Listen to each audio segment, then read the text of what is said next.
আসসালামু আলাইকুম ওয়া রাহমাতুল্লাহি ওয়া বারাকাতুহু। বিসমিল্লাহির রহমানির রহিম। আলহামদুলিল্লাহিল্লাযী আলহামদুলিল্লাহিল্লাযী আন'আমানা নি'মাতাল ইসলাম ওয়া আরসালা ইলাইনা রাসূলান হাদিয়ান মুবাশশিরান নাযীরান ওয়াসসালাতু ওয়াসসালামু আলা সাইয়্যিদিল আমবিয়াই ওয়াল মুরসালিন ওয়া আলা আলিহি ওয়া সাহবিহি আজমাইন। আশহাদু আল্লা ইলাহা ইল্লাল্লাহু ওয়াহদাহু লা শারীকা লাহু ওয়া আশহাদু আন্না মুহাম্মাদান আবদুহু ওয়া রাসূলুহু। আম্মা বা'দ।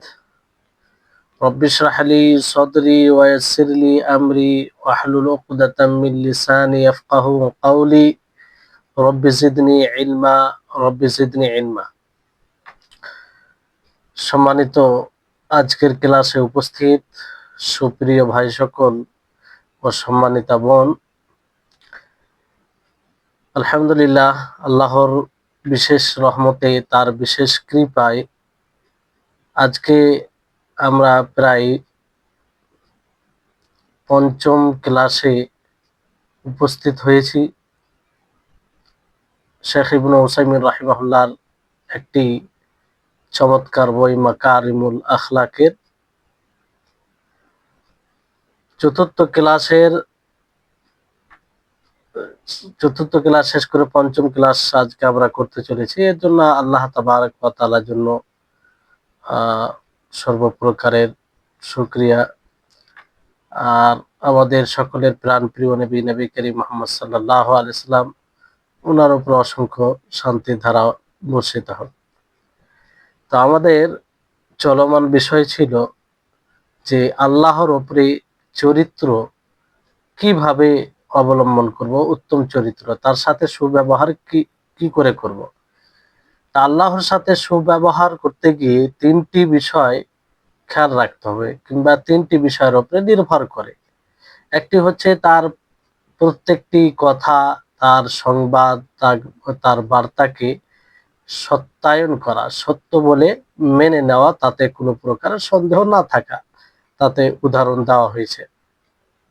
দ্বিতীয় হচ্ছে তার বিধান, যেটি বিধান তিনি নাজিল করেছেন, সেটাকে প্রশস্ত চিত্তে গ্রহণ করা, প্রফুল্ল চিত্তে গ্রহণ করা ও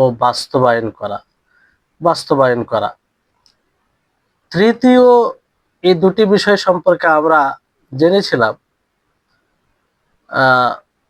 আর এর উদাহরণও দ্বিতীয় সম্পর্কে, যে আল্লাহর বিধানকে প্রশস্ত চিত্তে, প্রফুল্ল চিত্তে গ্রহণ করা ও তাকে বাস্তবায়ন করা।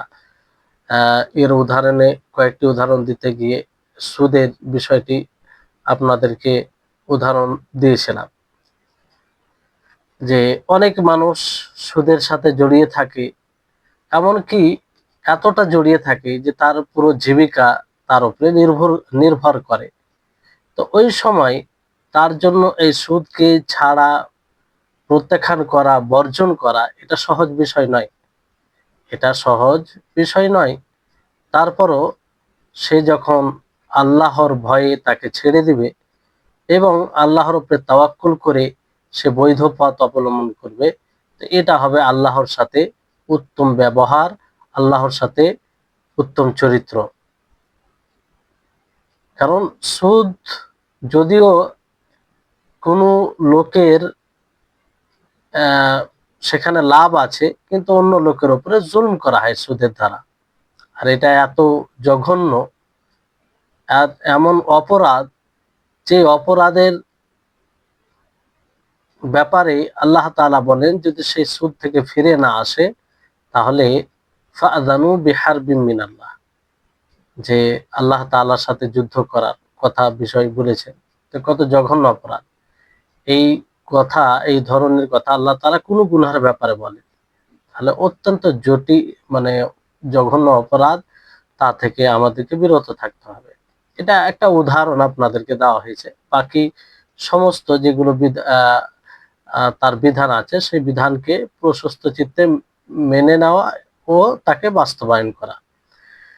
তৃতীয় যে বিষয়টি রয়েছে, যার উপরে আল্লাহর সাথে উত্তম ব্যবহার নির্ভর করে, সেটি হচ্ছে আল্লাহ তাবারক ওয়া তাআলার তাকদীরকে গ্রহণ করা, তার উপরে ধৈর্যশীল হওয়া এবং সন্তুষ্ট হওয়া। এটি হচ্ছে তৃতীয় বিষয়, আল্লাহর সাথে উত্তম ব্যবহারের তৃতীয় বিষয়। কারণ পৃথিবীতে যা কিছু ঘটে সবকিছু কিন্তু আল্লাহ তাবারক ওয়া তাআলা নির্ধারণ করেছেন। তিনার ইচ্ছা ব্যতীত কোনো জিনিস ঘটে না। এই বিষয়ে আমাদের সকলের আকীদা এই থাকতে হবে, কারণ এটি ঈমানের একটি রুকন, ঈমানের একটি স্তম্ভ, যে পৃথিবীতে যা কিছু ঘটছে আমাদের দ্বারা হোক কিংবা যার দ্বারা হোক, সব কিছু ঘটে গিয়েছে আল্লাহ তাবারক ওয়া তাআলার পক্ষ থেকে, এটা নির্ধারিত আছে বলেই হয়েছে, নির্ধারিত সেটা। তো এর ওপরে ধৈর্যশীল হতে হবে, প্লাস রাজা, সন্তুষ্ট হতে হবে। যদিও আমাদের নফস, আমাদের মন, আমাদের মেজাজ গ্রহণ না করে, অনেক সময় অনেক কিছুকে গ্রহণ করে না। তো সবর মানে কি? সবর মানে এটা হচ্ছে যে যে কোনো মানুষ মুসিবতে পড়বে, বিপদে পড়বে, সে সময় ওই বিপদের কারণে নিজের হাত ও নিজের জিহবাকে নিয়ন্ত্রণে রাখবে। অর্থাৎ জিহবা দ্বারা এমন কিছু বলবে না যে কথা দ্বারা আল্লাহ তাআলা অসন্তুষ্ট হবে, কিংবা ধৈর্যশীল যে হওয়া দরকার তার পরিপন্থী বিষয় হবে, কিংবা হাত দ্বারাই এমন কিছু করবে না যে যে কিছু যেগুলো করাতে ধৈর্যের বিপরীত হবে। যেমন কেউ মুসিবতে পড়লে, কোনো জিনিস ঘটে গেলে, হ্যাঁ, গালে থাপ্পড় মারা, বুক চাপড়ানো, তারপরে নিজেকে আঘাত করা ইত্যাদি, এগুলো করা থেকে বিরত থাকবে। কিছু ঘটলে সে এটা ভাববে যে এটা আল্লাহ, এটা মুকদ্দারে ছিল, ঘটেছে। আর এখানে এই আকীদা থাকবে যে যা কিছু ঘটছে এতে অবশ্যই কল্যাণ আছে, অবশ্যই কল্যাণ আছে। আর এটা খুব সহজ বিষয় নয়। এটা আমরা তখনই পারবো যখন আমাদের সাথে আমরা আল্লাহর সাথে উত্তম ব্যবহার করব, ভালো ব্যবহার করব, তখনই এটা সম্ভব। এটা সহজ বিষয় নয়। কারণ মানুষের জীবনে অনেক কিছু ঘটে যেগুলো তার জীবনে, মানে তার জীবন উপযোগী নয়, মানে তাকে, সে অনেক দিক দিয়ে সেটা পছন্দ করে না, কিন্তু হয়। যেমন উদাহরণ দিই আপনাদেরকে, যে অসুস্থতা, কোনো মানুষ চায় অসুস্থ হতে? কেউ চায় না, তারপরও সে অসুস্থ হয়। তো অসুস্থ যখন হয়ে যাবে, তখন তাকে এই অসুস্থ হয়ে যাওয়ার পরেও ধৈর্যশীল হতে হবে এবং এর প্রতি সন্তুষ্ট হতে হবে যে অসুস্থ হয়েছে, এতে অবশ্যই আমার কল্যাণ আছে, আমার কোনো অভিযোগ নেই, আমার কোনো অভিযোগ নেই। এটা হচ্ছে আল্লাহর সাথে উত্তম ব্যবহার, একটা ধৈর্যশীল হওয়া।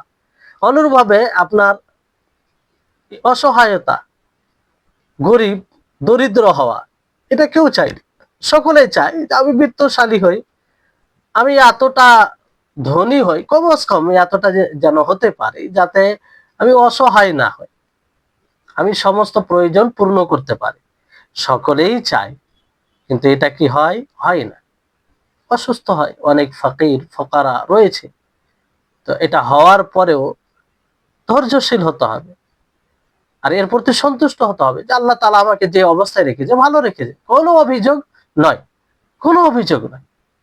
হ্যাঁ, আপনি একটি আশা করতে পারেন যে এরকমটা হলে এরকমটা করতাম, নেকির কাজ, অভিযোগ স্বরূপ নয়।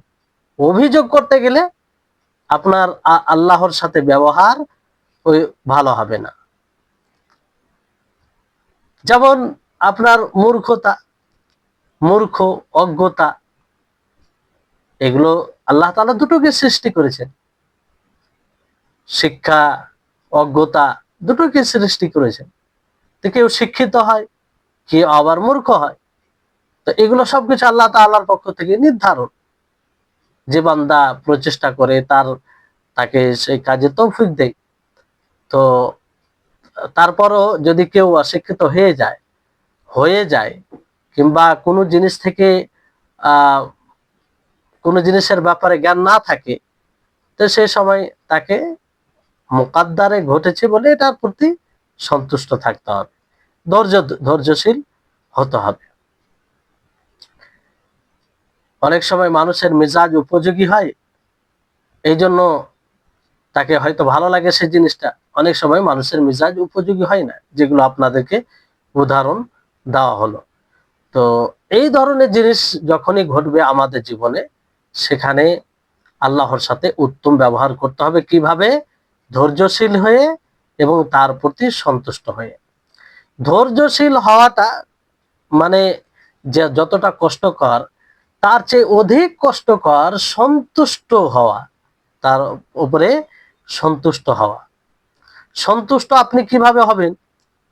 যে আল্লাহ তাবারক ওয়া তাআলা আপনার জন্য যা কিছু মুকদ্দার করেছেন, নির্ধারণ করেছেন, আপনি তার প্রতি সন্তুষ্ট হবেন।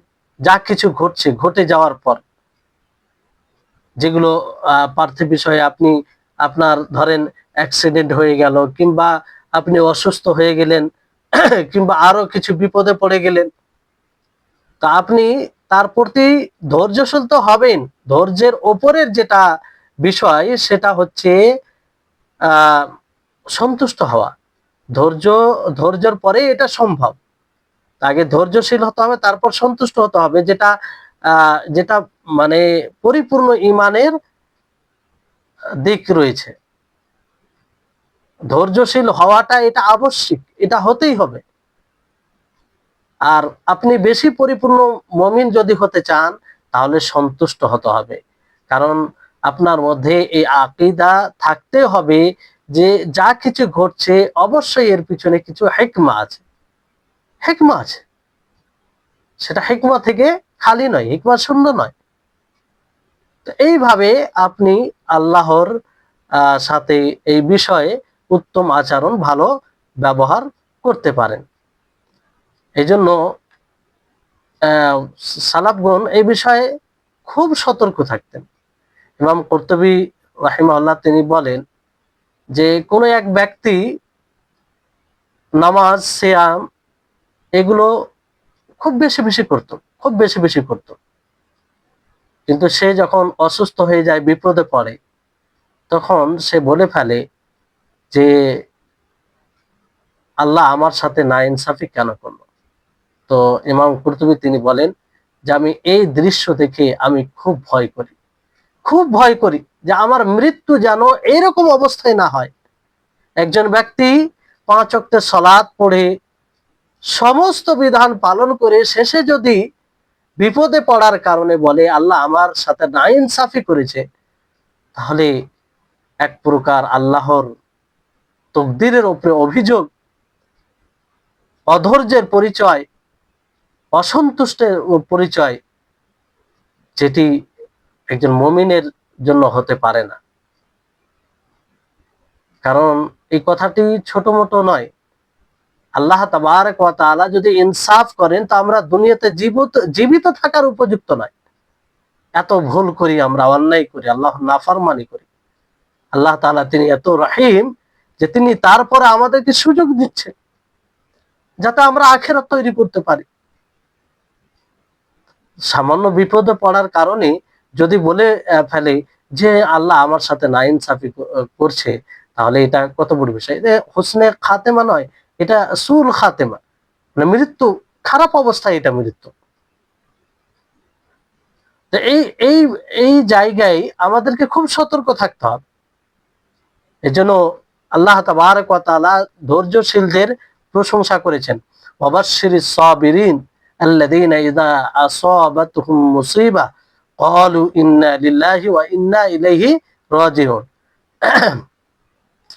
যে যাদের নিকটে মুসিবত আসে, মুসিবতের সম্মুখীন হয়, তারা বলে যে নিশ্চয় আমরা আল্লাহর জন্য এবং তার দিকেই ফিরে যাব।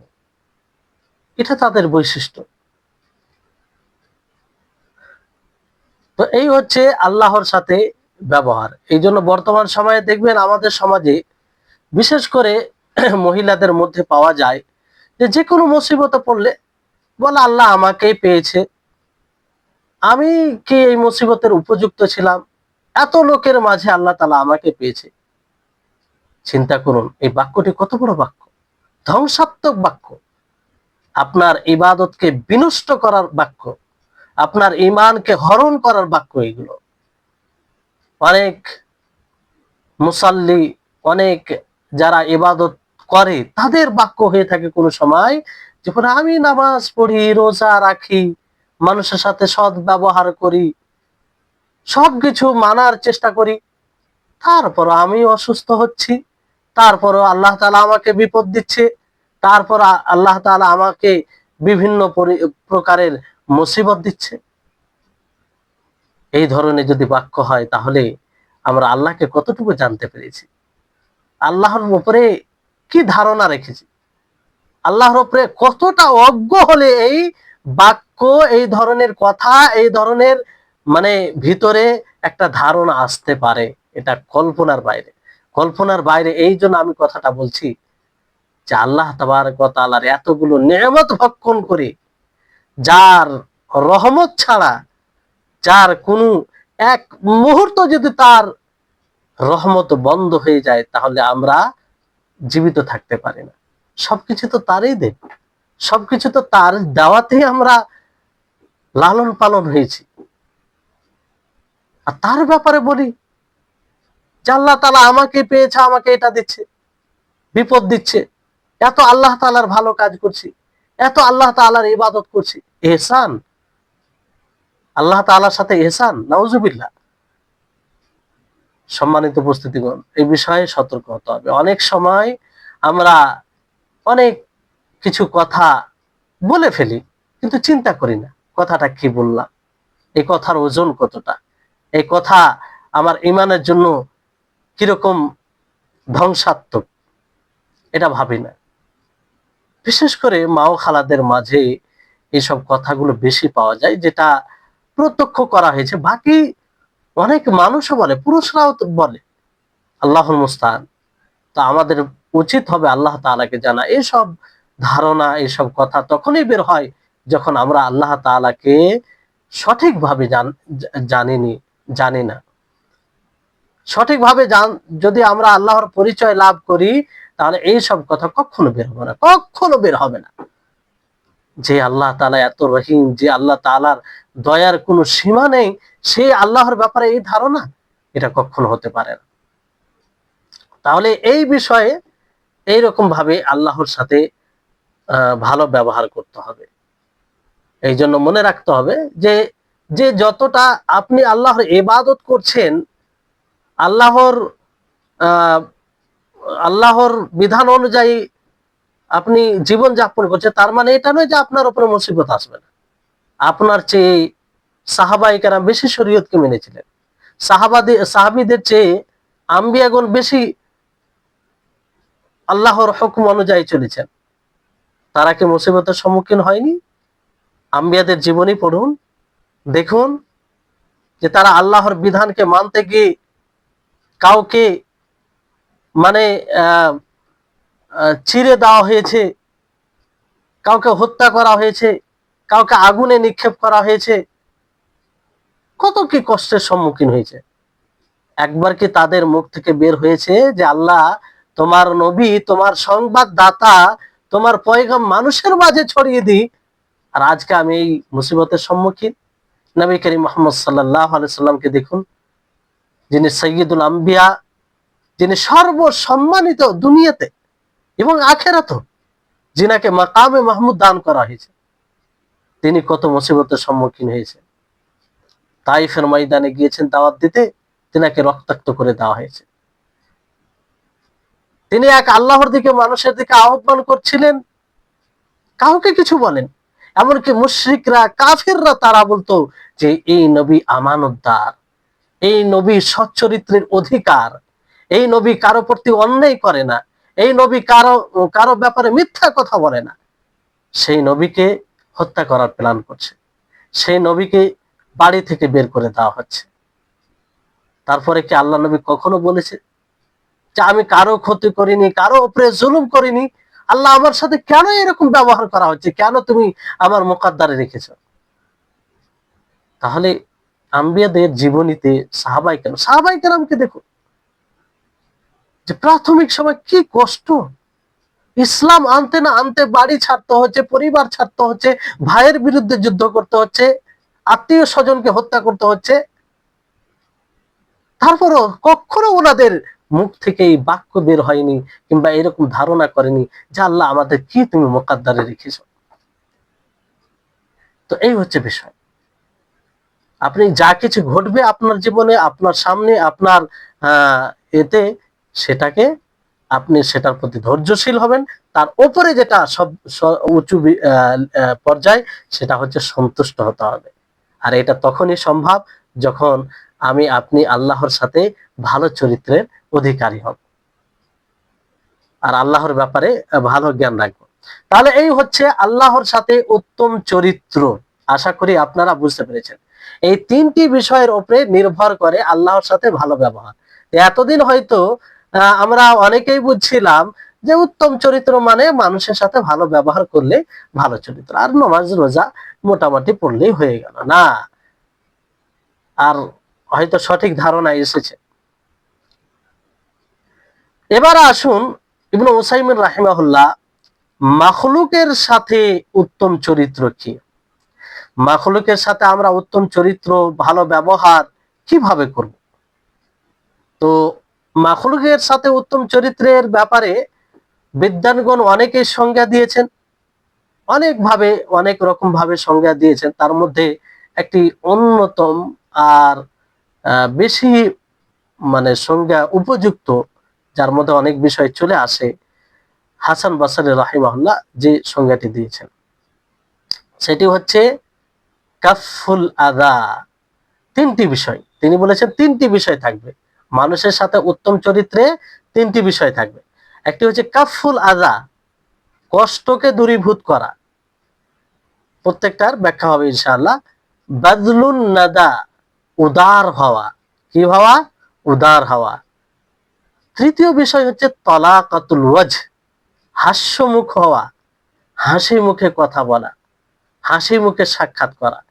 এই তিনটি বিষয় থাকতে হবে। এই তিনটি বিষয় যদি থাকে তা আপনি মানুষের সাথে উত্তম চরিত্র অবলম্বন করবেন, আপনি মানুষের সাথে ভালো ব্যবহার করবেন।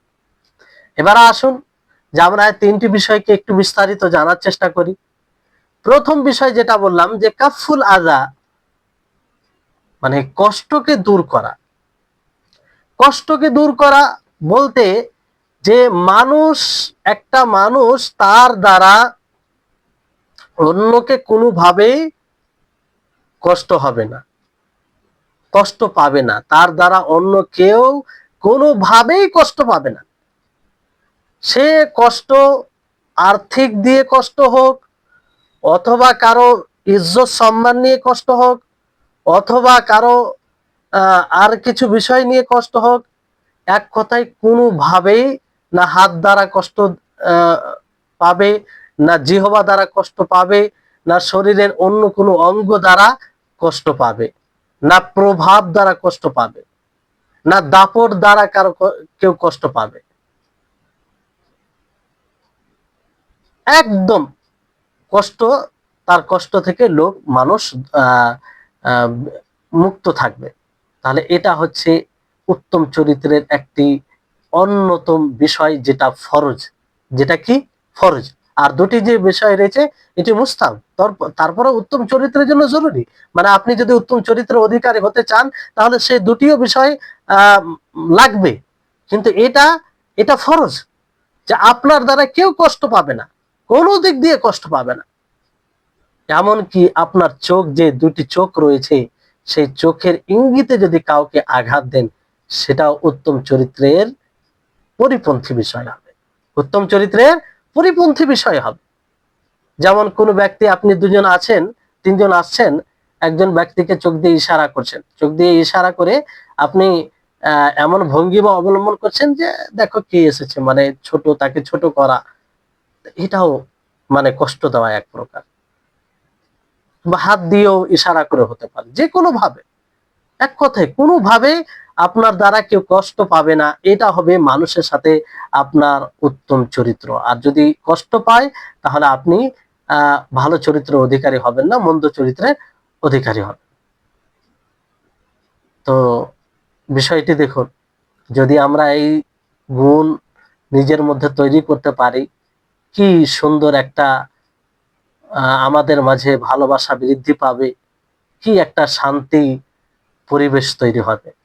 নবী করিম মুহাম্মদ সাল্লাল্লাহু আলাইহি সাল্লাম এই ক্ষেত্রে একটি খুব ছোট হাদিসে, মানে ছোট কথায় উত্তম চরিত্রের যে তিনটি বিষয়ে প্রয়োজন পড়ে, যে সেই তিনটি বিষয় খেয়াল রাখতে হবে, সেই তিনটি বিষয়ে সম্পর্কে তিনি বলে। এই হাদিসটি যদি আমরা বুঝে নিই, বাস্তবায়ন করি, তাহলে মানুষের সাথে আমরা উত্তম চরিত্র অবলম্বন করতে পারবো সহজেই, আমরা ভালো চরিত্রের অধিকারী হব। নবী করিম মুহাম্মদ সাল্লাল্লাহু আলাইহি সাল্লাম বলেন, ইন্না দিমাআকুম ওয়া আমওয়ালাকুম ওয়া আ'রাদাকুম আলাইকুম হারামুন কাহুরমাতি ইয়াউমিকুম হাযা ফি শাহরিকুম হাযা ফি বালাদিকুম হাযা। আল্লাহ নবী মুহাম্মদ সাল্লাল্লাহু আলাইহি সাল্লাম বলেন যে তোমাদের রক্ত, তোমাদের ধন সম্পত্তি, তোমাদের সম্মান তোমাদের উপরে হারাম করা হয়েছে আজকের এই দিনের হারামের মতো, আজকে এই শহরের হারামের মতো, এবং এই দেশের হারামের মতো, মানে একে একদম হারাম করে দেওয়া হয়েছে। মানে এই দিক দিয়ে তিনটি বিষয় কি, একটা আল্লাহ নবী বলেন যে রক্ত, কাউকে প্রহার করে কষ্ট দেওয়া, কাউকে খুন করে কষ্ট দেওয়া, যে কোনো ভাবে শরীরের উপরে আঘাত করে কষ্ট দেওয়া। দ্বিতীয় হচ্ছে ধন সম্পত্তি, কারো ধন সম্পত্তির ক্ষতি না করা। তৃতীয় হচ্ছে সম্মান, সম্মানের কারো হানি না করা, সম্মানে ব্যাঘাত না দেওয়া, আঘাত না দেওয়া। তাহলে এই তিনটি বিষয়ে যদি মানুষ মুক্ত থাকে আপনার কষ্ট থেকে, তাহলে আপনি উত্তম চরিত্রের অধিকারী হবে। যদি আপনি কারো কারো অন্যায়ভাবে মাল ছিনিয়ে নেন, ধোকার মাধ্যমে, প্রতারণার মাধ্যমে, খেয়ানত করার মাধ্যমে, কিংবা মানুষকে প্রহার করে, কিংবা মানুষকে মানুষকে প্রহার করে, তাহলে এতে কি হবে? এতে আপনি উত্তম চরিত্রের অধিকারী হবেন না। আজকে মানুষ দেখবেন যে অনেক ইবাদত করে, সালাত, সিয়াম, যাকাত, হজ সবকিছু করে, কিন্তু সে অন্যের উপরে জুলুম করে, অন্যের মাল ছিনিয়ে নেয়। যারা তার চেয়ে শক্তি, তার তুলনায় শক্তির দিক দিয়ে নিচে আছে, তাদের উপরে জুলুম করে, খেয়ানত করে, মিথ্যা কথা বলে মানুষকে প্রতারিত করে। এটা ভালো চরিত্রের অধিকারী নয়। অনুরূপভাবে মানুষের বিভিন্ন ভাবে মানুষকে মারে। এই জন্য হাদিসে আছে যে কিয়ামতের পূর্বে এক প্রকার লোক আসবে যাদের হাতে লাঠি থাকবে, মানুষকে প্রহার করবে, অকারণে মানুষকে মারবে, মানুষকে পিটাবে, জুলুম করবে। এগুলো সবগুলো উত্তম চরিত্রের অধিকারী।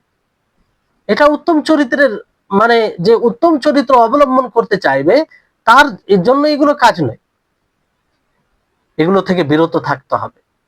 কোনোভাবে কারো উপরে জুলুম করা যাবে না।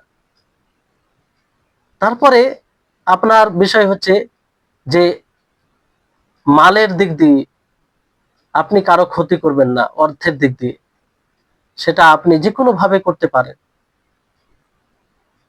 একজন দুর্বল আছে আপনার প্রতিবেশী, সে অতটা বুঝে না, চতুর্মুখী চালাক নয়, আপনি তাকে ধোকা দিয়ে তার জমি নিয়ে নিলেন, কিংবা তার জমি আপনি দখল করে নিলেন, কিংবা তার আর অন্য কোনো মাল আপনি কোনোভাবে তার কাছ থেকে নিয়ে নিলেন, তো এটা উত্তম চরিত্র হলো না, এটা উত্তম চরিত্র বিরোধী, এটা ভালো ব্যবহার নয়, এই থেকে বিরত থাকতে হবে।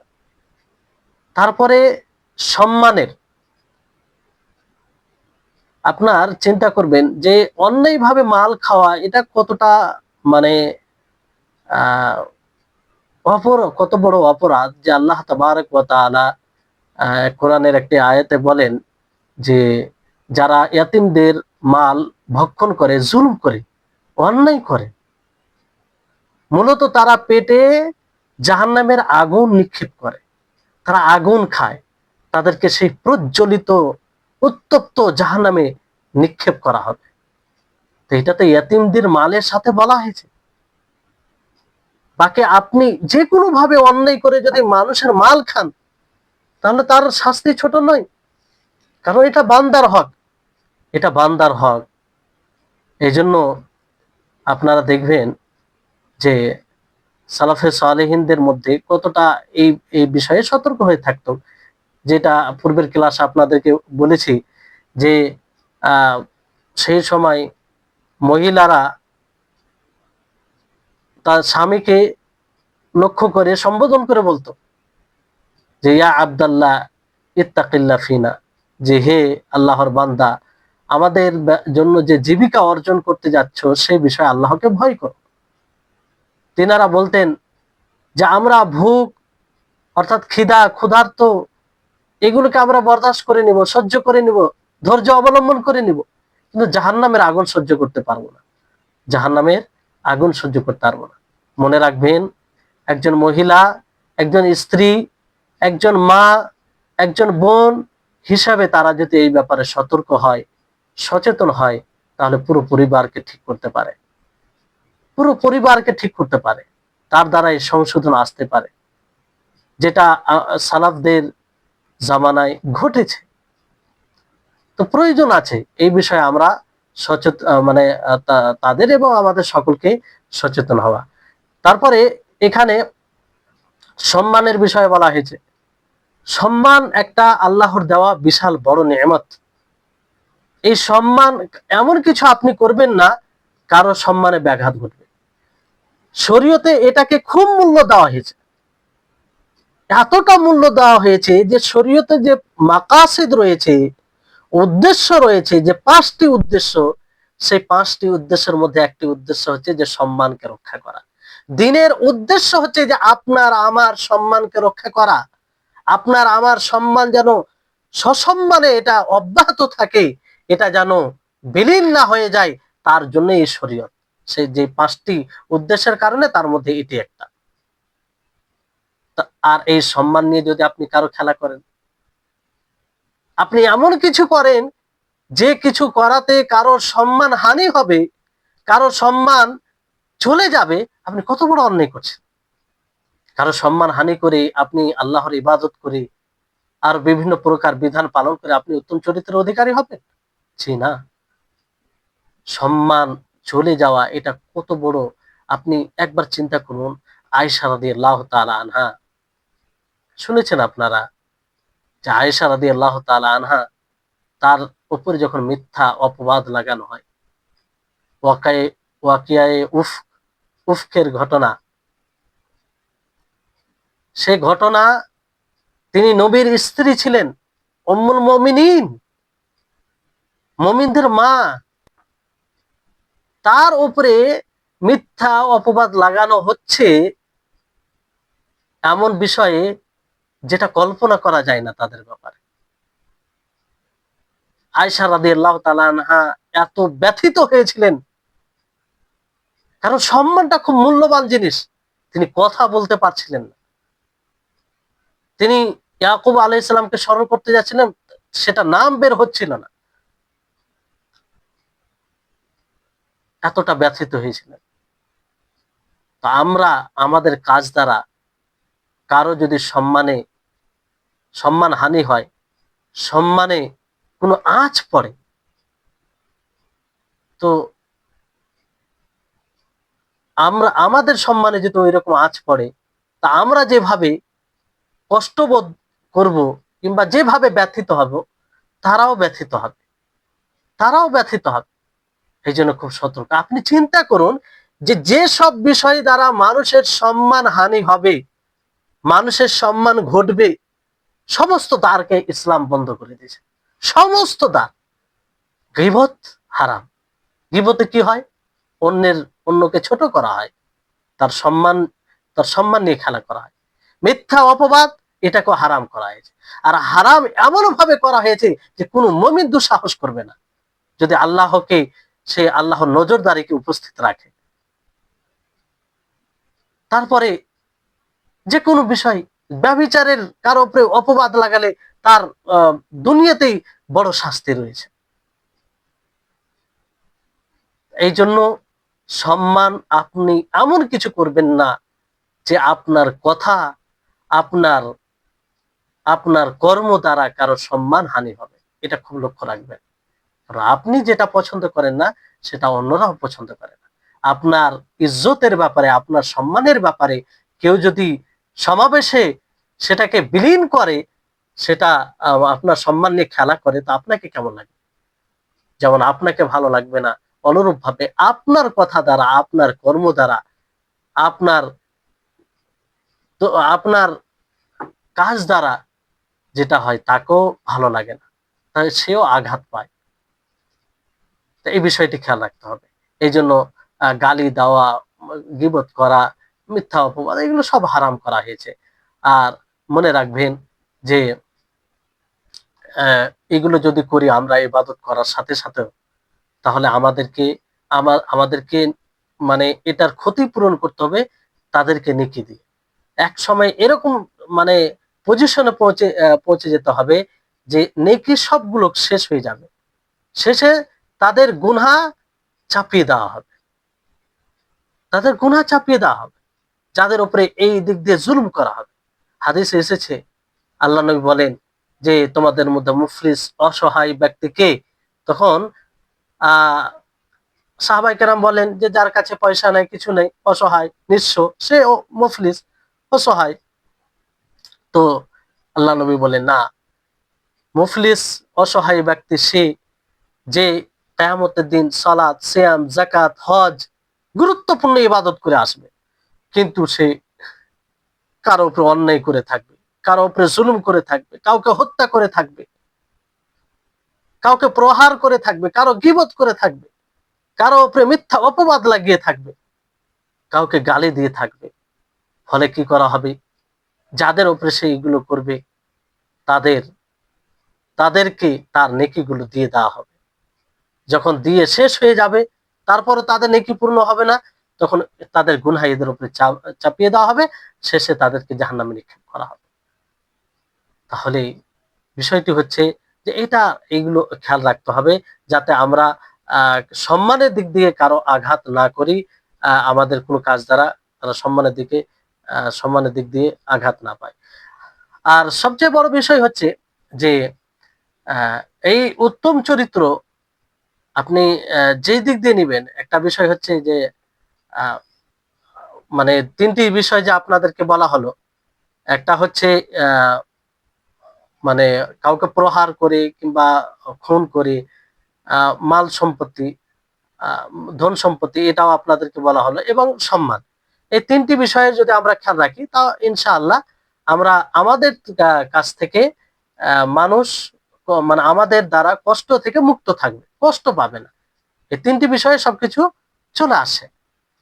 তো আর এই ক্ষেত্রে আমাদেরকে মনে রাখতে হবে, ইবনে উসাইমিন রাহিমাহুল্লাহ বলেন, যেটা খুব গুরুত্বপূর্ণ, যে যে যতটা কাছের হবে সে ততটাই আপনার আপনার সুব্যবহারের অধিকার রাখে। যে যতটা কাছে হবে, যে যতটা আত্মীয় স্বজনের মধ্যে, যেমন আপনার পিতামাতা রয়েছে, আপনার পিতামাতা বেশি অধিকার রাখে, কিংবা আপনি আপনার পিতামাতার সাথে ভালো ব্যবহার করবেন, সৎ ব্যবহার করবেন, উত্তম চরিত্র অবলম্বন করবেন, অন্যদের তুলনায় বেশি অধিকার রাখে। অনুরূপ ভাবে আপনার প্রতিবেশী বেশি অধিকার রাখে যারা দূরবর্তীতে থাকে তাদের তুলনায়। অনুরূপ ভাবে আপনার আত্মীয় স্বজন বেশি অধিকার রাখে যারা আপনার আত্মীয় স্বজন নয় তাদের তুলনায়। তো আপনার নিকটে, যত নিকটে থাকবে তত আপনার সুব্যবহারের তারা অধিকার রাখে। এই জন্য আল্লাহ নবী কি বলেন যে আল্লাহি লা ইউমিন, আল্লাহি লা ইউমিন, আল্লাহি লা ইউমিন। ক্বালু মান ইয়া রাসূলুল্লাহ মান লা ইয়ামান জারুহু বাওয়াইকাহু। যে আল্লাহ নবী কি বলেন যে আল্লাহর কসম সে মুমিন হবে না, মুমিন হবে না, মুমিন হবে না, তিনবার বলে। জিজ্ঞাসা করা হলো কে? তখন আল্লাহ নবী বলেন যে মাল্লা ইয়ামান জারুহু বাওয়াইকাহু, যার প্রতিবেশী তার অনিষ্ট থেকে নিরাপত্তা পাবে না, নিরাপত্তা পাবে না, তো সে মুমিন হবে না, পরিপূর্ণ মুমিন হবে না। তাহলে এটা খেয়াল রাখতে হবে। দ্বিতীয় যেটা বিষয় সেটা হচ্ছে যে বাজলুন নাদা। বাজলুন নাদা মানে উদার হওয়া, সহনশীল হওয়া, উদার হওয়া। উদার হওয়া মানে এটা নয় খরচ করা। খরচ করা বলতে যে শুধু মাল খরচ করা তা নয়। এখানে খরচ করা বলতে যেমন কিছু মানুষ মনে করে যে মাল আর অর্থ খরচ করে দিলে এই বাদলুন নাদা এটা গুণ চলে আসে। শুধু মালের সাথে এটা সম্পৃক্ত নয়, বরং আপনি আপনার কাছে যা আছে তা দ্বারা মানুষের উপকার করা, তা দ্বারা মানুষের উপকার করা, এটাই হচ্ছে বাদলুন নাদা, উদার হওয়া। একেই বলে উদার হওয়া। যেমন উদাহরণ দিই আপনাদেরকে, যে আপনি একজন প্রভাবশালী লোক, আপনি প্রভাবশালী লোক, আপনার দাপট আছে, তো আপনি এই দাপটের, এই প্রভাবের দ্বারা মানুষকে উপকৃত করবেন। আপনি এমন প্রভাবশালী লোক যে কেউ যদি কোনো মুসিবতে পড়ে কোনো জায়গায়, আপনি যদি একটা ফোন দেন, তাহলে সে ভাইটা হয়তো ওই মুসিবত থেকে বেঁচে যাবে, কিংবা যে কারণে হয়তো তার উপরে কেউ অন্যায় করছে সে তাকে ছেড়ে দিবে, বেশি কিছু হবে না। তা আপনি এটা করবেন, এটা করবেন, এটা হচ্ছে বাজলুন নাদা, এটা হচ্ছে উদার হওয়া। ওই সময় যদি না আপনি মনে করেন না আমার একটা প্রভাব আছে, আমি তো সহজে যাবো, কারণ এতে তাকে হয়রানি করছেন, সে বারবার আসছে, আপনি তাকে ফিরিয়ে দিচ্ছেন, তো এটা হবে অহংকারের পরিচয়। এটা এটা করলে আপনার মধ্যে এই বৈশিষ্ট্য আসবে না, ফলে আপনি উত্তম চরিত্র থেকে বঞ্চিত হবেন। আপনি যেমন আল্লাহ তাআলা আপনাকে জ্ঞান দিয়েছেন, আপনি ইলম আছে আপনার কাছে, কোরআন হাদিসের ব্যাপারে জানেন, কিংবা আর কিছু অন্য কিছু জ্ঞান জানেন আপনি, তো কোনো ব্যক্তি যদি আসে কিংবা আপনার সামনে এমন কিছু ঘটে, আপনি বুঝতে পারছেন যে তার প্রয়োজন আপনার গাইডের, আপনার গাইডের তার প্রয়োজন, তো আপনি তাকে গাইড দিবেন, তাকে আপনি বলবেন, তাকে আপনি সঠিক দিশা দিবেন। এটা হবে বাজলুন নাদা, উদার হওয়া। আপনি কোনো প্রতিষ্ঠানের মানে ভালো জায়গায় ভালো পদে আছেন, ভালো পদে আছেন, তো ওই জায়গায় হয়তো কেউ ভর্তি করতে আসছে, ভর্তি প্রক্রিয়া সব শেষ, আপনি জানেন আপনার ফোনে হয়তো ভর্তি নিয়ে নেবে, কোনো সমস্যা নেই, তা আপনার উচিত হবে সেখানে তাকে ভর্তি করিয়ে দেওয়া, যদি কারো হক নষ্ট না হয়। এটা হবে বাজলুন নাদা, যে আপনি উদার হচ্ছেন এই কাজের জন্য। এইভাবে সব কিছু দ্বারা আপনি হয়তো কোনো পদে আছেন, কোনো নেতা হয়ে আছেন, তো আপনার দ্বারাই যেটা মানুষ উপকৃত মানে প্রয়োজন আছে আর আপনি পারবেন, সেটা আপনি করবেন, সেটা আপনি করবেন। তো এই উদার হওয়া। আপনি মানে এত সম্মানী ব্যক্তি, এত সম্মানিত ব্যক্তি, যে আপনার একটা সম্মানের প্রভাব আছে, তো তার দ্বারা মানুষকে উপকৃত করবেন। আপনার অর্থ আছে, আপনি বিত্তশালী, আপনি বিত্তশালী, আল্লাহ তাআলা অর্থ দিয়েছে, তো আপনি সেই অর্থ দ্বারা মানুষের উপকার করবেন, মানুষের কাজে আসবেন। কিন্তু আমরা আজকাল কি দেখি, এর বিপরীত দেখি।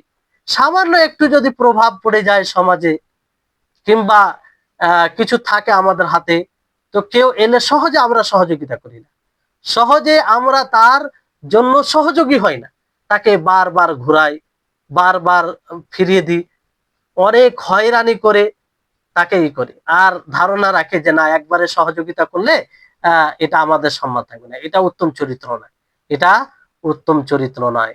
এই জন্য নবী করিম মুহাম্মদ সাল্লাল্লাহু আলাইহি সাল্লাম একটি খুব চমৎকার হাদিস বলেছেন। কি সুন্দর হাদিস, যে হাদিসে তিন প্রকারের বিষয় রয়েছে।